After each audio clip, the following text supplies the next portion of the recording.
Hello বন্ধুরা, তোমরা সবাই কেমন আছো? আশা করি ভালো আছো। আমিও খুব ভালো আছি।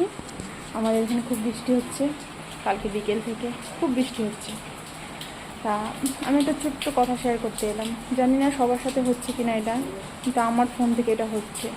আমি কারো প্রোফাইলে গিয়ে যখন আমি কাউকে মেসেজ করতে চাইছি, একটা থেকে দুটো করছি, তিনটে করছি, কিন্তু মেসেজগুলো কেন যে ঢুকছে না এটা আমি সঠিক বুঝতে পারছি না। কেন তোমাদের কি এরকম হচ্ছে কারো? যদি হয়ে থাকে আমাকে একটু জানিও। আমার খুব টেনশন হচ্ছে যে আমি মেসেজ করছি কিন্তু কারোর মেসেজগুলো আমি কিছুক্ষণ পরে আবার গিয়ে গিয়ে দেখছি, কিন্তু মেসেজগুলো দেখছি তাতে ঢুকছে না। আবার হয়তো কোনোটা ঢুকেও যাচ্ছে, কিন্তু বেশিরভাগটা ঢুকছে না। ভীষণ সমস্যা পড়েছি এখন। আমাকে যারা কমেন্ট করছে আমি করতে যাচ্ছি কিন্তু হচ্ছে না। তোমরা তো ভাবছো দিদিভাই হয়তো কমেন্ট করছে না, কিন্তু বিশ্বাস করো তোমাদের যদি